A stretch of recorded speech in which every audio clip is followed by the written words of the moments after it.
Hey, Speeder, we're live. We're just continuing the Corfu challenge. Um, and please tell everybody your real life name. I don't think I asked before. Oh, how you doing? My name is Bertel Surface. There you go. All You can right, call me and Bert we're for just short. Bert. You said. Yep, Bert for short. My All full right, cool, full name is Bertel. Yep, thank you. awesome. So I gave you the files for the ships, and we'll kind of Yep. talk to those. I won't show those just so we don't for copyright purposes. But I do have in here. I do have the modifier sheet. So we can kind of go through here, and what we'll do is as we check through it, if one of these applies, let me scale this down just a little bit. What we'll do is every one that applies, we'll put one of these markers next to, and it'll be a little bit easier to kind of determine where we're at. Right now, I'm going to be firing the Yadigan, which is a French destroyer, against the Zafiro, which is an Italian destroyer. And now I need to go look up in the original scenario file, which I now need to go find. I think it's in sitrep 61. Let me go find that real quick. Should have this ready, but oh well. And it was Yadigan. Yadigan is a Frame class destroyer. So if we go look at the ship files we talked about, hold on, gotta watch out that I don't. If you ever see the table disappear, just yell at me, I because was that just means about to them. say something, and Um, then you brought it back up. Yeah, if I don't have it here, I'll just put it up on the side here. Okay, now we're good. So I'm gonna go look at the Frame destroyer, which if you look in that folder I gave you, we're gonna go take a quick look at the Frame, and it's got a 65 mil, 1891. Let me see. I thought I had all these. Give me 1 second. There we go. And then there's a Guns and Torp. I also in that folder, there's a Guns and Torp. Um, um, there's an image in there called Guns and Torps Corfu. If you find that, Okay. you might want to pull that one down. That one's going to be, we're going to reference that a lot. I'm going to pull that down myself, actually. Let's see. Hold on a second.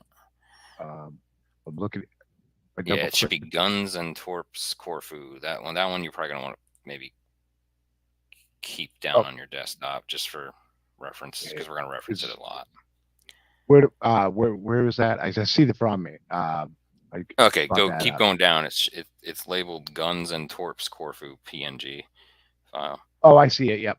Yeah, so you Gotcha. might want to pull that one down because we're going to refer to it a lot, I think. Okay.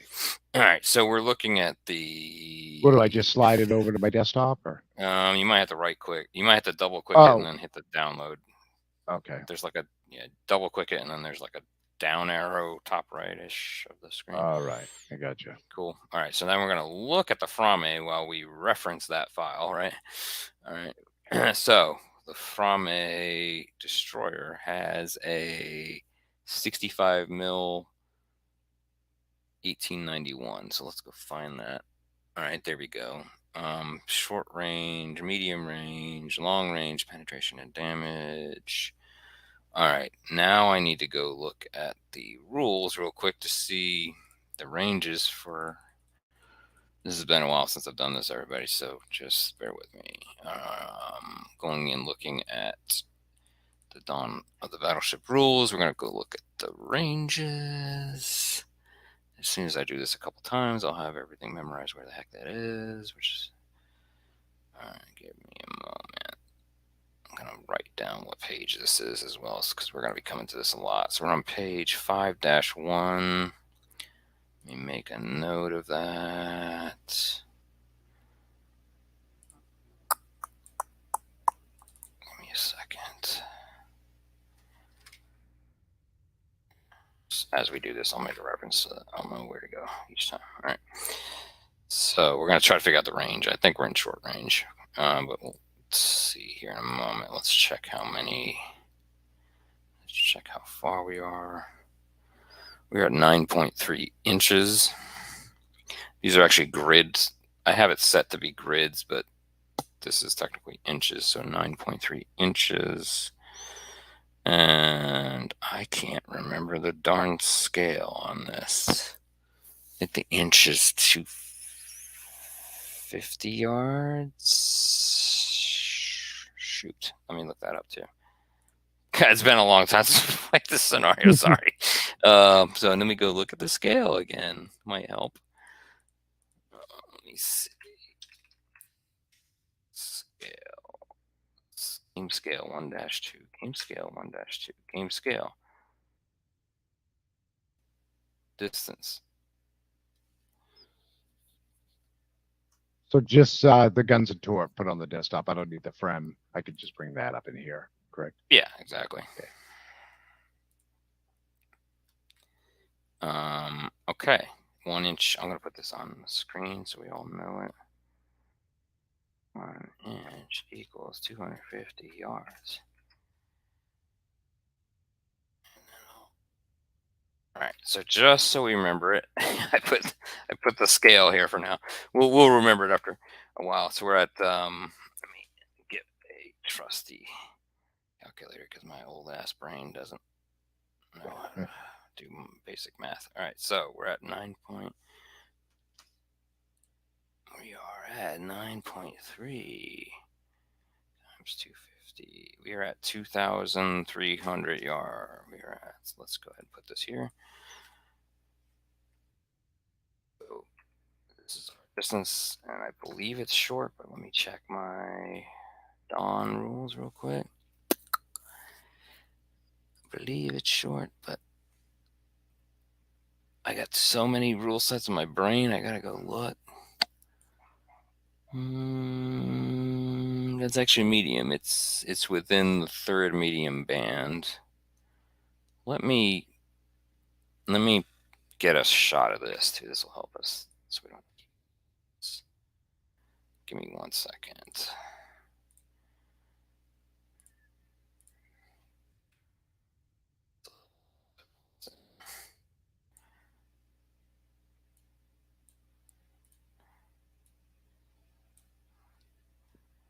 Okay.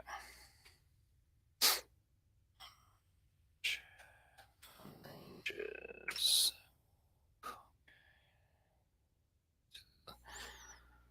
Module.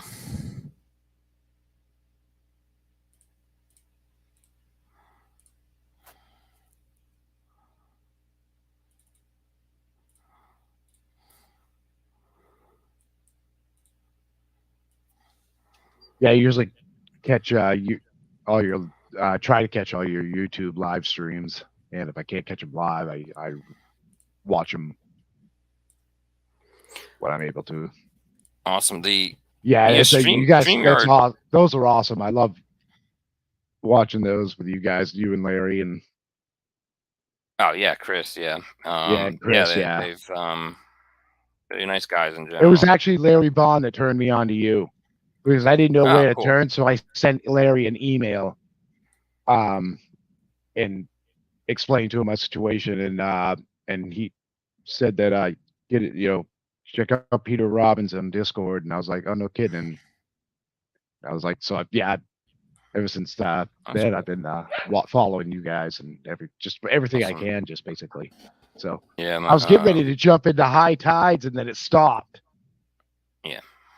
Uh, Well, on yeah, the they finished it. Discord. Yeah. Yeah, right. I didn't realize how the timetables were working, and I was just getting ready to have the gonads to jump in, and then That's it the best way stopped. to. That's the best way. I think I just it's the been best way to learn it. terrified to I jump think. in because sure I've read a lot of the stuff, but Well, here's the thing. I mean, you got. trying to remember all the information and all that. So I just was like, maybe I'm not Well, quite ready yet, type you have deal. 20 in most of those cases, depending on what the GM says, but in most of those cases, you have 24 hours to reply. Really, ultimately. Right, and I So see that now. So that's yeah, that's that's that's and I kind of would cool. be I very was honest with the. Yeah, be very honest with the GM and just say, hey, look, I'm probably going to take that whole time, right? And just right, that's the only way to learn it. sure. Harpoon 5 in particular, I think, I mean, I think it's easiest to play by post. Honestly, Right. we've absolutely had successful real time, but it takes some time, right? And the best way to play Harpoon 5, if you're going to play it face to face, would be to have probably at least a one or two rules lawyers per side would be best, right? That way, and you do kind of need to keep your scenarios at least within reason, and I never do. Oh, yeah, Because I compared the rule book. I broke up my rule book from my 91 version of Harpoon, and then right, Harpoon 5 and is it's like not. Here's the it's thing: it's like not. 10 None of times this the is size. difficult. None of the rules are actually very difficult. They're just detailed. Like, you just got to Well, that's it, knowing that finding the right tables and stuff. right. But if You you know what I mean? use That's like it, and I get Tom's it.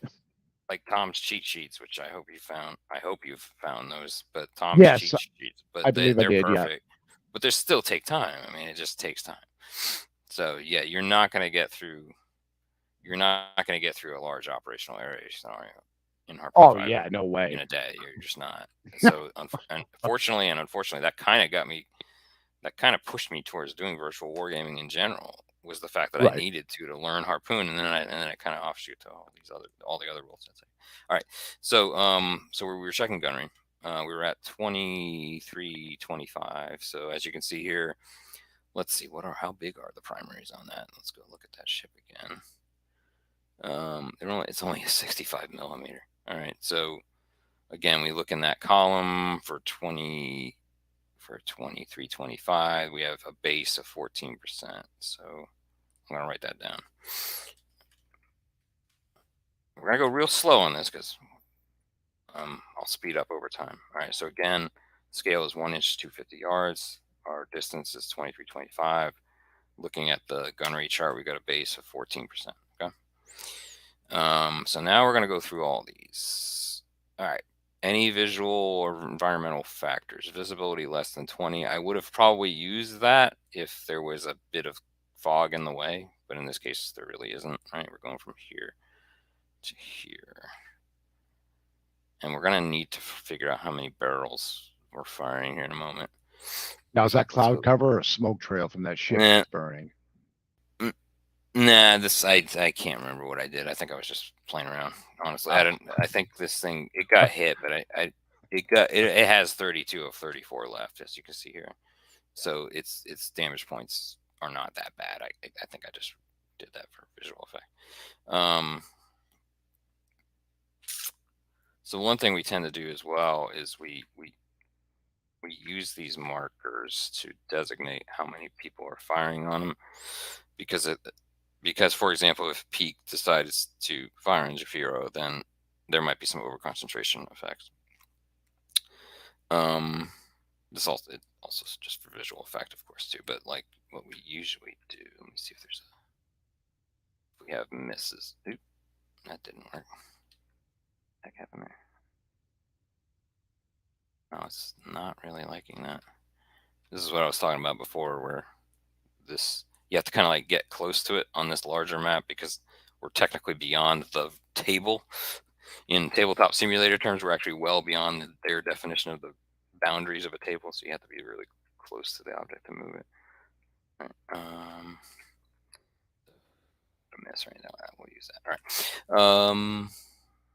Where was I getting at? So we're trying to figure out how many of Yadigan's barrels are in arc as well. We need to kind of figure that out. We might as well go ahead and do that now while we're talking about it. So if you look at the Frame's ship information, which you should have, which we're not showing to the video, we have 2P, 2S, PA, and SA. So port aft, starboard aft. We have 2 port, 2 starboard. Wait a minute. 2 port, 2 starboard. So 6. Oh, excuse me. I'm sorry. 2 port aft, starboard aft. Wow, that's weird. That's a weird designation means? right there. Yeah, it is, but it's like 1, 2 per 6, but I don't. Oh, I see. All right. This is a very unique designator. So this is saying there's 2 to port, 2 to starboard, 1 to port aft, and 1 to starboard aft. Yes, I see the So parentheses now. Yep. interesting. And then the paren is saying each mount or turret is 1 tube. So these are Yep.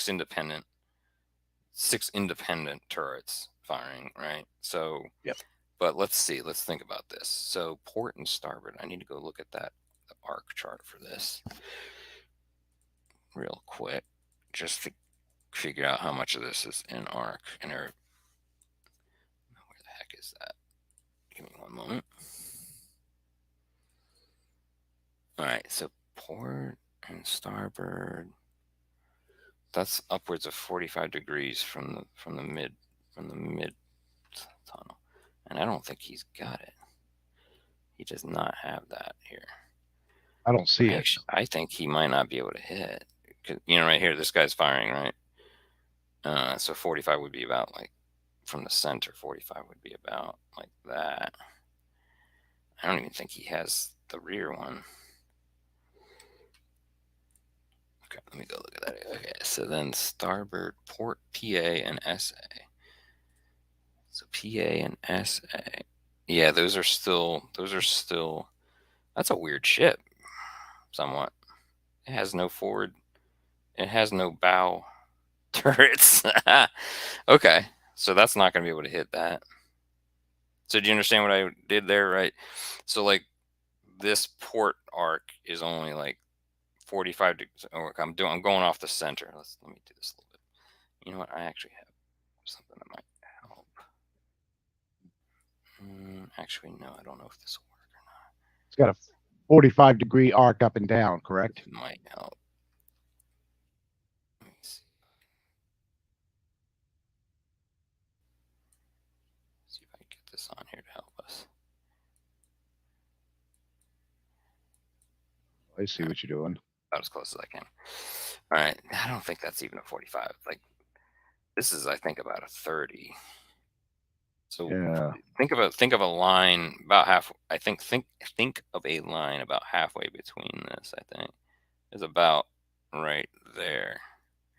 So as a matter of fact, if we want to even get more angular, bring this bad boy over.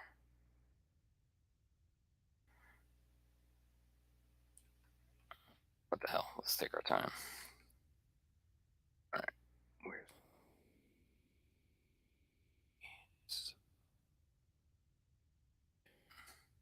matter of fact, let's do it like let's do relative bearing.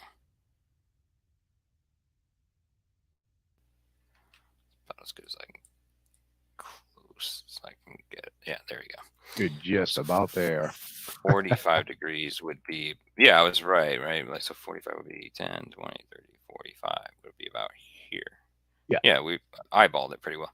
I've been doing this so much, I guess I can eyeball it pretty well now. So it's about like that. And that damn well ain't gonna hit either of those ships, is it? No. And the port, the PA actually goes from there and it goes like that. Go back and look at that. That goes all the way, yeah, all the way to the rear. So the PA turret is like way back here too.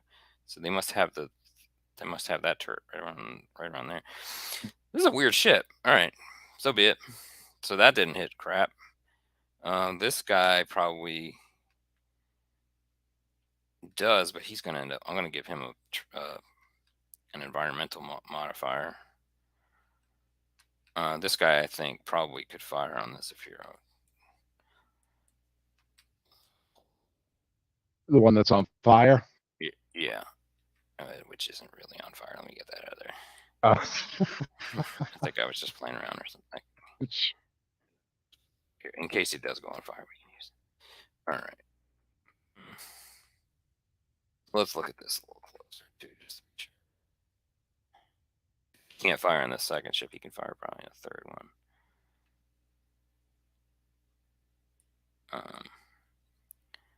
Get this out of the way a little bit too. So it's gonna be again 10, 25. So right here. So right about here. Draw a line here. Just just to show how much we can get. By the way, I'm a Dolphins fan. Eh.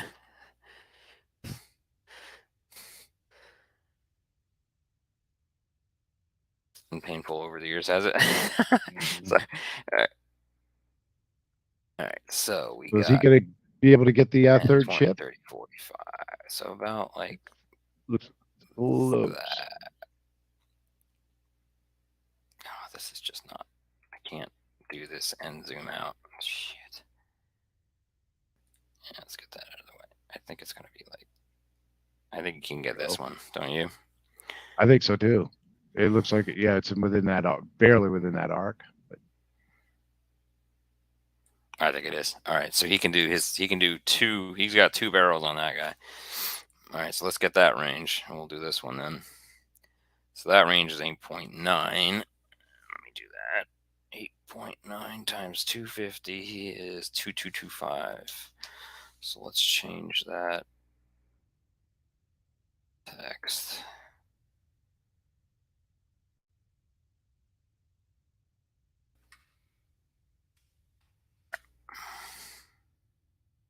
I think the base is still the same. 2225 All right, so that's still 14% base. All right, so we're good. We're back at the same thing. Now the question then would be, does he have any environmental variable here? I will argue, yeah. The fog that's dissipating. Tell you what, I think I'm gonna make it. I think I'll only do it as a -1 because it's not quite horrible. I'll make that call as a GM that's gonna be more of a -1, so I'll go ahead and just put it here. All right, then we look at C state. I think I can't remember what the darn scenario. I think it was 2. I think it actually was 3. So C and D.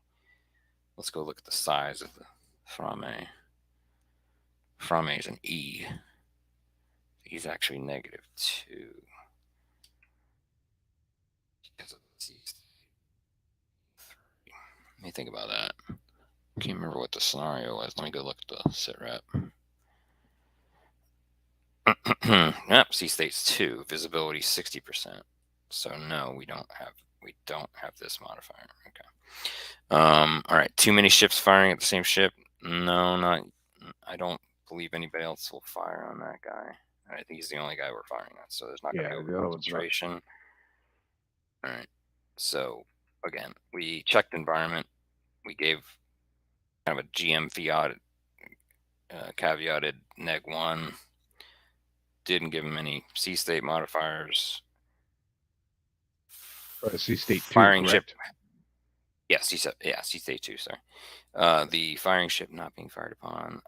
He was fired upon. Hence me having taken 2 DP off of it originally. So we don't get that +2 over concentration. No, we don't have this one. What do we map? Firing ship at speed. I think he was at 12 knots. That's -1. Let me double check that. Knots. Yeah. Okay. Firing ship. Change course greater than 10 degrees. I think no. That was a no for that turn. Turn 2, no. What else? Guns are described as slow firing, quick firing, or rapid firing. Let's go look at that. I think they're just normal. Looking at the gunnery table that we both downloaded. Let's go look at that 1891. That's not it. Let's go look at that particular thing. It's a quick fire. Does have a QF type. So we're going to give it quick firing modifier, which would be this. So we're at -2 +2. We're at even. We've evened out. Firing ship is. We do need to look if it's got a rangefinder.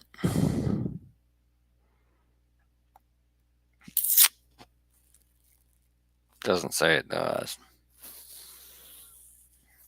I'm just trying to think if any of the other ones actually show that or not. Let me go look at a cruiser real quick. Now, this sheet that you have up there, is that on those downloads as well? Or is that just the ships? You, those are just the files I put up for you, are Yeah, the yeah, ships. correct. They're the ships, and then I put the guns and turret. What I did is Yeah, I got that for on my all, desktop. yeah. So I mean, you can download them if you want. I don't care. No, no, I was But just curious if I needed to. That's all. no, What shouldn't. you have up right now is reference. Okay, good enough. Um, let's see why these don't mark any of the optical. They don't mark if they have optical rangefinders. I'm just trying to find any that do say it, so I know that. So I know that it can have them. I would think that it would be on here. I would think it would be under sensors. I'm trying to think real quick. Give me 1 second. Let me go look at. Let me go look at Battle of Usan. Let me go look at a Franco-Rush. Not a Rush. A Russo-Japanese, not Franco-Rush. Let me go look at a Russo-Japanese ship real quick. Let's see if they mention optical rangefinders.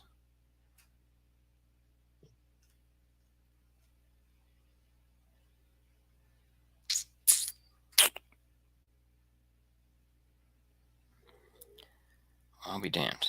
Every time I play, I find something that I can't find. You know what I'm trying. I mean, I'm basically trying to find any reference to optical rangefinders for any of these ships, and Hmm. so far, I'm not seeing where that's. It mentions its searchlights, of course. Which annex is that in? Well, it's a mix. It's either in the SITREP Okay. 61 or it's in Oh, okay. Monroe's Legacy. So, like, yeah, a lot of these ships for this scenario, about half of them were Or in in the sit the reps. Monroe's. Well, half of them are in a scenario book, and half of them are in the SITREP. So, kind of own both to play the scenario. Yeah, I do have those. All right, Sit so I'm rep going to say 61 they and do not 63. have the rangefinders. I don't think we get those until like late Russo-Jap or Japanese or World War One. I don't think we get it until. I don't have an example. Okay, so they don't say it, so I'm not gonna give it to them. All right. Okay. So number of barrels firing, I think we said 2. So we're not going to modify that. So we're back basically down to 0. So we're at 14% chance. All that for that.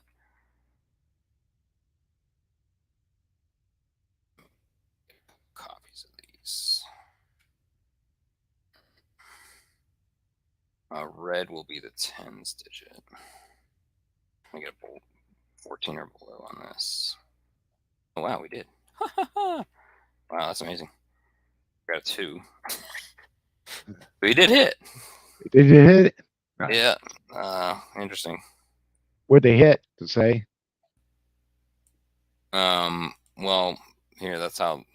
Yeah, last I got to remind myself. It's more of a DP that it does. So we gotta go look. We gotta look at the gun itself.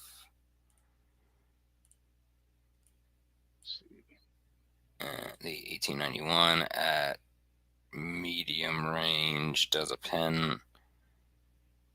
Has a penetration of 2 and a damage of 8. So it does 8.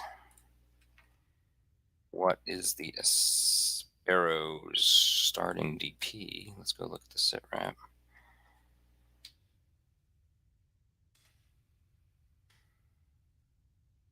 Sparrow is a Nembo class DD. Destroyer, Nembo class destroyer. There it is. It's under Italy, Nembo DD. Their starting damage points is 34. They just lost 8. So he's down to 26, which does bring his speed.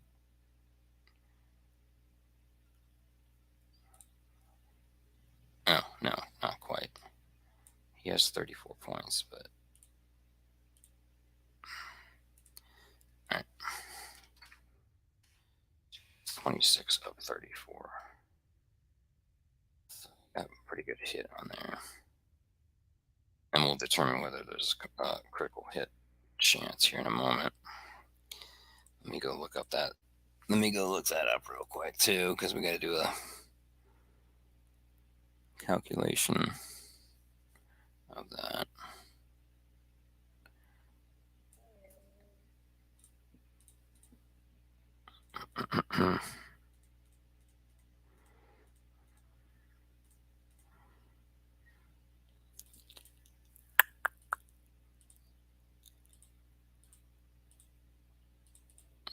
That's not it.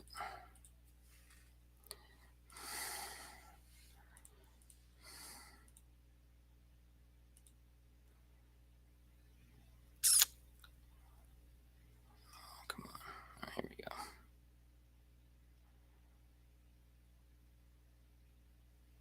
Okay, we did. We're gonna get no damage. One sec. Critical damage.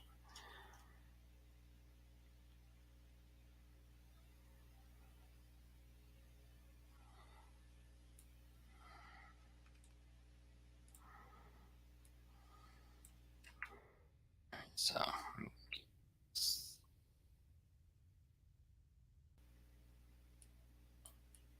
no, that's not it.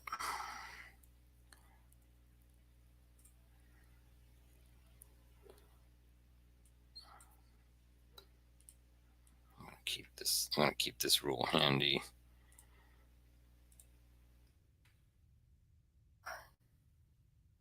All right, so this is what we do. In each phase that a ship takes damage, you divide the damage taken by the number of points the ship is remaining after that phase's damage are applied.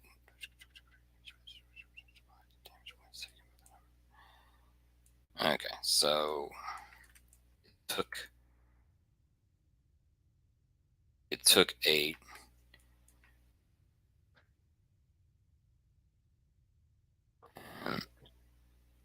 And we do that on 8 over 26. So 8 divided by 26. You're basically getting a ratio. We got a 0.3 ratio on that. So then on the crit chart, the 0.3 ratio is going to give us this. I'll throw this on the card too. So it gives us, that didn't work.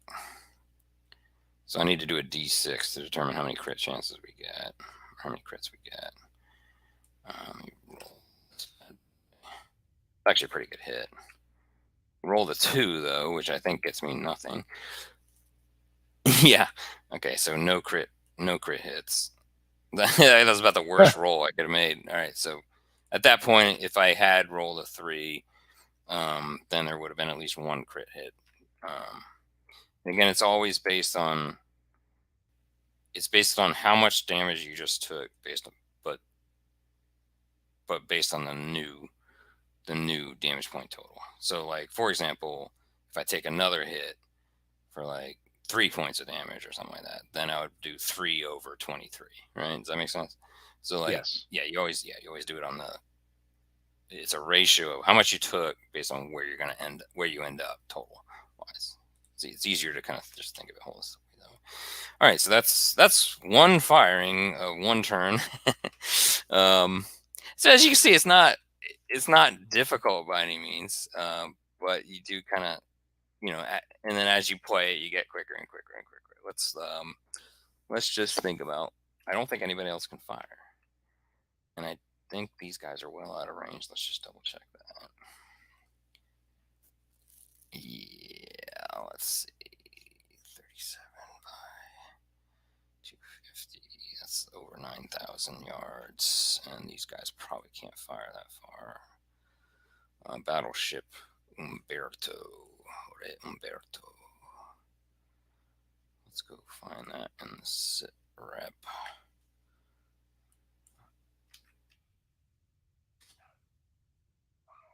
There's a Re Umberto class battleship. So if we go look at our ship list,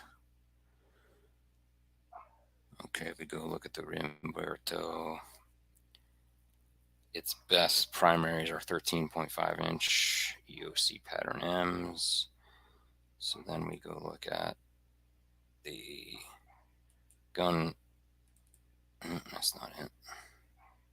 Yeah, we're outside of the extreme for this standard, for the gun range standard 0. It's the maximum range absolutely is 7,000. So we're outside maximum range. So that's the easiest way to. Again, I'm looking at this chart. We don't have it now. Russo-Japanese War. We probably do get out to upwards of 10,000 yards, and then we're well beyond all that too here. So let's just get rid of all this crap. Get rid of all our text, get rid of all our lines. And for giggles, just for our little short demo sake here, why don't we at least move everybody for turn 3? So we know we're going 12 knots here. We know we're going 12 knots here. What we want to do, 14 knots, 15 knots, 14 knots here. The French battle lines are going 15 knots over yonder. But right here, we need to determine how much we can accelerate. If you remember this scenario at all, I don't know if I described it to you earlier, but these guys had started at a standstill. So let's go figure out how much more these guys can accelerate and if they even really want to at this point. We'll talk about that part after.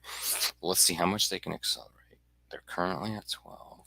Let's go look at acceleration and the rules here.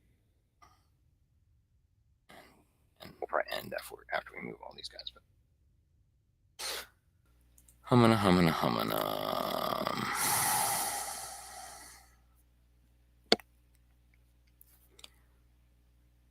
See the tables on page 3.2. Then I will go to page 3.2. Okay.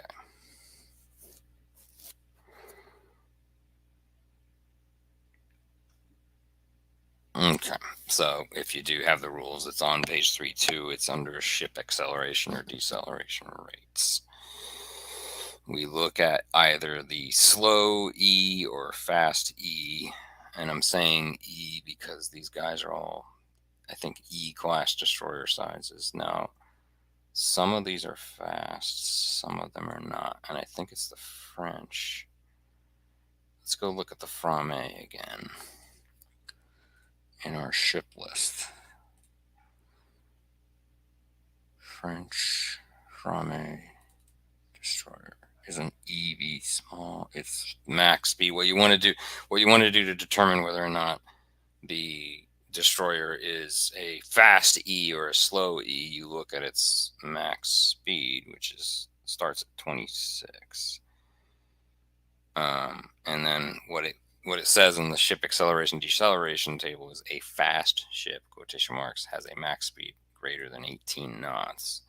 So let's go look at the Italian destroyer. So the Italian destroyer is Nembo. Let's go look at what class it is. It is a Nembo class destroyer. And then let's go look at the Nembo sheet to see how fast they can go. These guys are all fast E's. So then looking in the rules, fast E's, acceleration per tactical turn from 0 to 75% of max, which is definitely where we're still at. They can accelerate up to another 6 knots. So then the question is whether or not these guys would want to do that or not. Let's also take into account this little chart over here. This is how far you're physically going to go over a 3-minute turn at each knot. This is just a little ruler I had made. It's just all right. So right now we're at 12 knots. We're going to go 4.8 inches. No matter what, we're going to potentially collide. I think we're in trouble on both sides, but I can't even remember the darn collision rules here. So we got to look up everything. What the hell? Let's go 6 knots more. F it, as they say. Let's just simulate the fact that they're both going crazy at each other.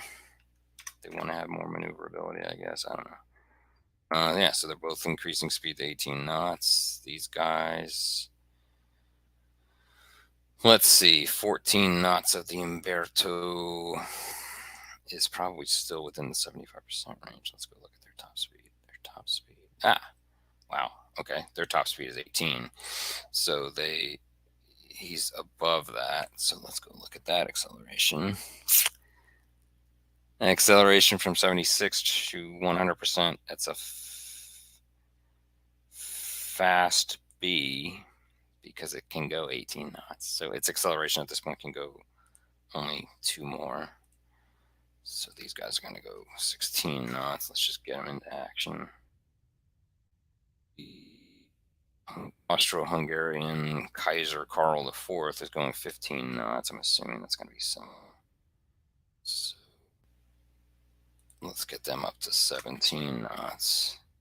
This is the first Bismarck cruiser of our German Imperial friends over here. Let's go see what their max speed is. I'm curious. Their max speed is 18 as well, so let's get them up to 16 knots. All right. So we take our handy dandy harpoon ruler, or in this case Dawn ruler. All right, this 16 knotter is gonna go 6.4 inches, and we'll do that now. Oop, that didn't work. Let's grab it, hit tab. 6.4 is what I just said. We will assume the line can follow, considering the cruisers and destroyers can go much quicker. All right, we're going to look at this bad boy. 17 knots. How far can he go? He can go 6.8.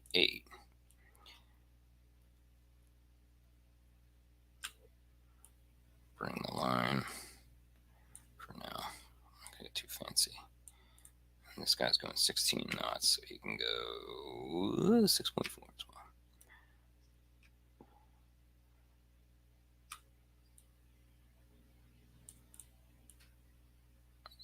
Okay, bring our flags with us because it just looks cool. All right, so that's that. We'll move these guys last. All right, so these guys over here, I think we're going to be in a very similar situation. So I'm going to go 17 knots. I think at most I can do just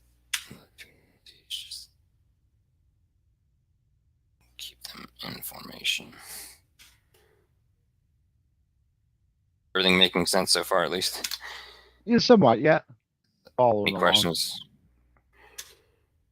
Anything that didn't make sense? Okay, all right. So again, what I had to do there, just in general, I had to check the ship class, and then I had to look at the ship, the acceleration deceleration chart.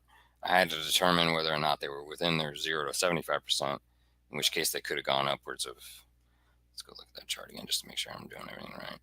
Kind of depends on. Yeah, it depends on It depends on the size in general. How much it does vary by size, but. The difference between a slow and a fast of whatever class is a fast can go greater than or equal to 18 knots. Is basically fast for all the classes. And I think everybody can at least do that. So everybody's a fast whatever. Battleships are B class. They're fast Bs. All right. So what I did there is I used the 75 to 100% column there because they're pretty much within that band. All right, so now they're going 17 knots. Let's take these guys 6.8 inches forward. Don't do it that way. You got to grab it. You grab it, you hit tab, 6.8. Okay, get these bad boys up. And this guy's going same.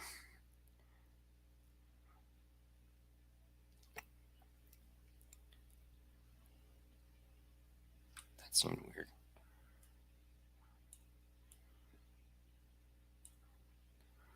These guys are going the same.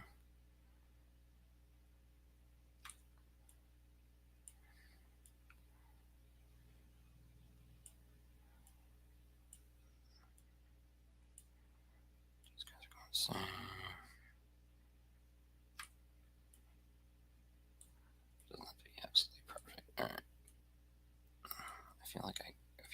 too far with these guys. Doesn't make sense. I don't think I was that much further. I think I might have done that one wrong, but whatever. All right.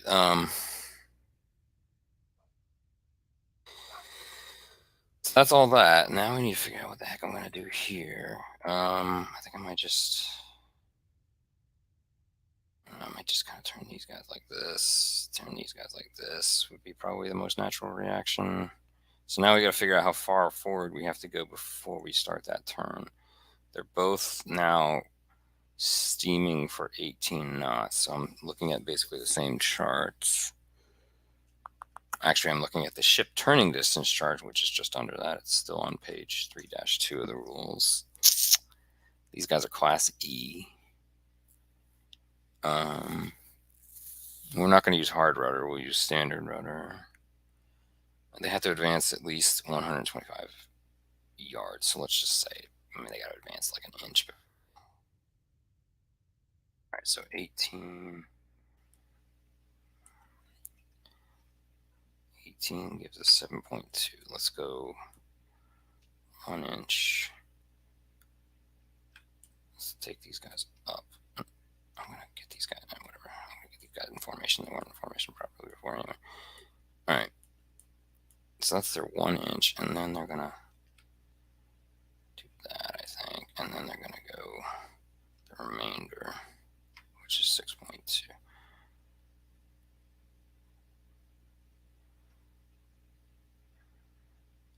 Now what I can't remember in this rule set is if you can split up the turning. I think you can. I'm going to look that up here in a minute.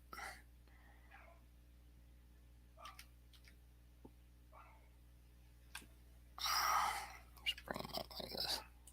These guys are going to turn, but they need to go at least an inch. These guys are going 18 as well, so they go 7.2 inches. Let's just take them up an inch real quick.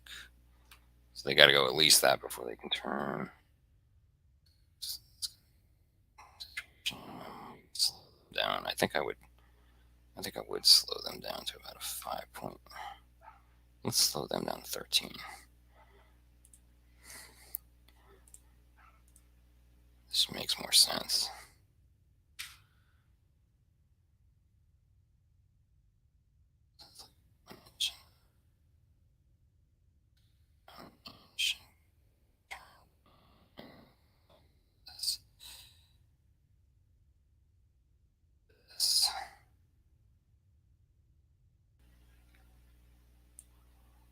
This guy's at 6 knots. I think he can only go another. Let's just 8 knots. Acceleration. Class C fast.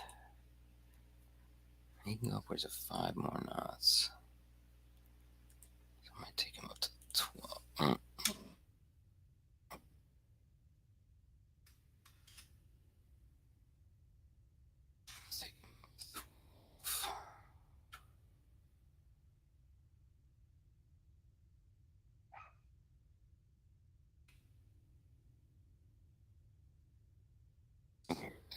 So then this guy's he's going to, let's go ahead and make him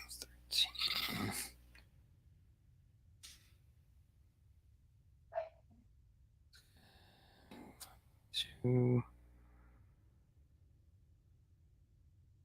Honestly, I can't remember I don't need to look up line of sight rules too, because I don't remember the line of sight rules at this point. I think I'm gonna call it there,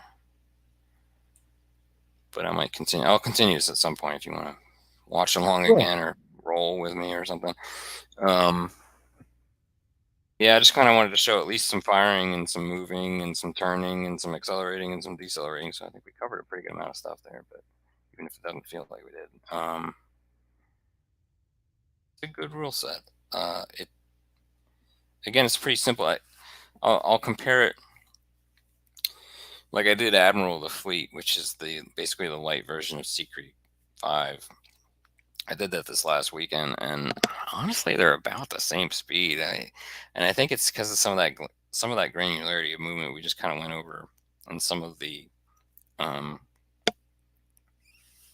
There's a little bit of granularity in determining, the penetration, the damage value. There's a little bit of granularity in kind of doing that quick math around the critical hits, etc. So it kind of equals out. So I would literally put Admiral of the Fleet, which is basically the twice as fast Seekrig, if you will, about Right. on par with this as far as how quickly you can do a battle. This is actually a pretty large battle. We did a full turn in about an hour. um, I know that like if I had practiced this or done a turn or two on my own before we started this, I probably would have been a hell of a lot quicker here. But Sure. and then once everybody knows how to do the gunnery, they can be looking up their own gunnery, so it'll speed up. Unfortunately, every time I show this off, I go slow. Um, so it's a cool set. It's a good set. Yes. Really good learning experience. Kind of like what I did here as far as modifiers, showing the modifiers and so forth. So that worked out pretty well. And I definitely want this, although this doesn't look great, but I kind of want to remember this because I always forget this. I don't. It's actually very simple math, but I just for some reason, just the way it's described, sometimes it just kind of gets on my head's nerves. And I do think the knot meter works pretty well. I have a similar one for 2 minutes in Sea Creek 5 and 4 minutes in Admiral of the Fleet. So none of these rules have the same scale and or time scale. So it's fun. So I'm constantly screwing up my brain as far as what rules I'm in. These guys, this is going to be a rough scenario for the French, I think. At least these guys might want to make a bead for it and come more towards their lines here. I think similarly, the Italians are doing similar, but I think they're going to kind of turn hard here and maybe pin them down. I would think that this Italian cruiser line would try their best to somehow get in the way of this guy. Probably be more beneficial to kind of slow him down so they can pick him off a little bit, because pretty soon they're going to have some large caliber rounds coming at him. I think, in other words, I think the Allied lines will hit this quicker, but this is almost inconsequential to the fact that you have two double or triple quadruple line battle lines coming at each other here too. So this is very much the early stages of this battle. So I'll keep doing this solo a little bit here and there, and occasionally we'll do something like this, and just invite whoever wants to come in can just come in and take a squadron if you want, or something like that. I don't do a whole lot. I'm usually around. You might want to. Yeah, at some point, maybe before we do it again, maybe what I'll do is I'll designate it. Maybe for starters, we'll designate a squadron for you or whoever else shows up as well, and then we'll get those printed out for you. You know what I'm saying? We'll get things printed out a little bit, because I think then, I don't know if you have these rules, but I can kind of make them available to you. Which rules? The Dawn of the Battleship. You have them? Yeah, I haven't. Yes, I do. I downloaded just about everything I could from the freaking cool, perfect. War Gamer or whatever, the War Vault. Yeah. Right. So you might want to print out some of these things that I've done sure, here. Absolutely. Like, just give me an idea when you do it, and I'll print. And you know what? Actually, what would help even more, and I'm just lazy, and there's so many damn ships, but what would help even more is, let's just say I gave you these, even just for really simple things. Oop, didn't mean to do that. If I gave you this line here, it's only 2 ships, you might want to go ahead and do the actual ship sheet for it. You know what I'm saying? Right. Sure. That would help.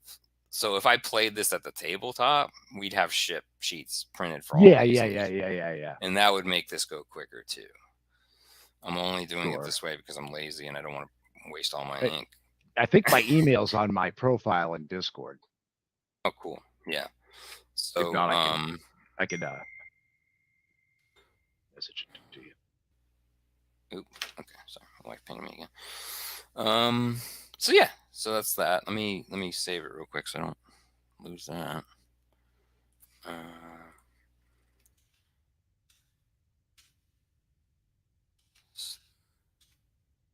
This is turn 3 after moves. I think we are. Pick it up again sometime. It's a good match. It's interesting. This is this is a very well designed scenario. Whoever, I can't remember who wrote it. It was, let me give them credit real quick. Mike Harris, who I have not met, but thank you, Mike, for a really good scenario. And I think it was Chris's son who did Eric Carlson, who did the maps for it in SITREP 61. So if anybody wants to find this scenario Corfu challenge, it's in Naval SITREP 61. Unfortunately, you do need to have Monroe's Legacy in order to get all the ship data for all the ships. So I will warn you on that too. Yeah, at some point I'd love to I might just keep solo running or kind of hybrid running like this. I might go through all of Monroe's Legacy and all of In Mayhen's Wake. Those are the 2 scenario books for this. I don't know do you own the scenario books by any chance? For Dawn, there's only 2 of them.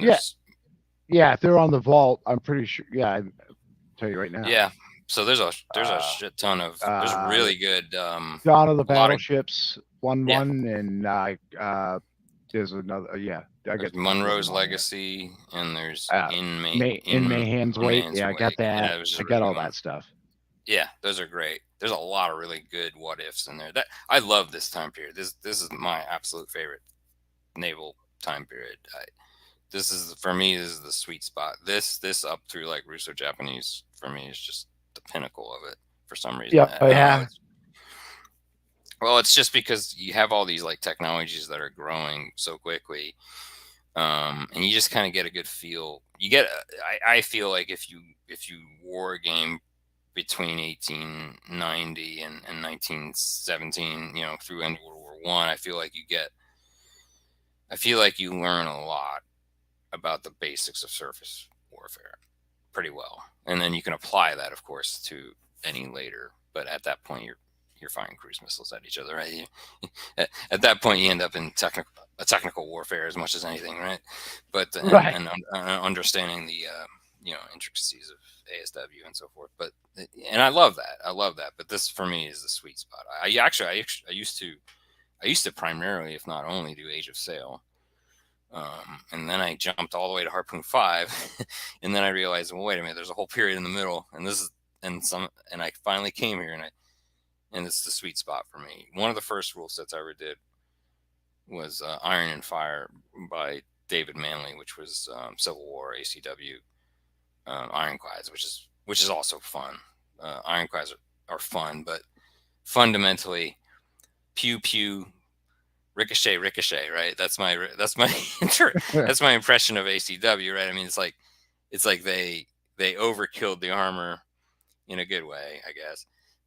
And then they hadn't really found the balance, right, for speed, gunnery, optics, and so forth. But that's why I love this time period. This whole what if time period is because the modernness is coming out, but it's not so modern that as soon as you start introducing a lot of aircraft into naval warfare, it changes fundamentally, right? Which, of course, for a good thing. Did you just get my message on Discord? I did. Just want to make sure that went as a private message. Oh yeah, sure. Yeah, I got it. So cool. So that was good. That was fun. Yeah. So have a good one, and you have a good Thanksgiving. And you like too. I said, I'm usually dubbing around, so feel free to text or call anytime. Yeah, I'm happy for you to join again. I'm happy for anybody to kind of jump in. I like these like solo opportunities, so I can just keep going if I want to or whatever. Yeah, I definitely appreciate you taking the time to chat with me for sure. Cool. So, and you're a Formula One fan, so that gives you extra points too. Okay, right. we won't get into who we like or dislike. We'll have a whole separate video series on that. All right, sure. See ya. Hey, have a good Thanksgiving.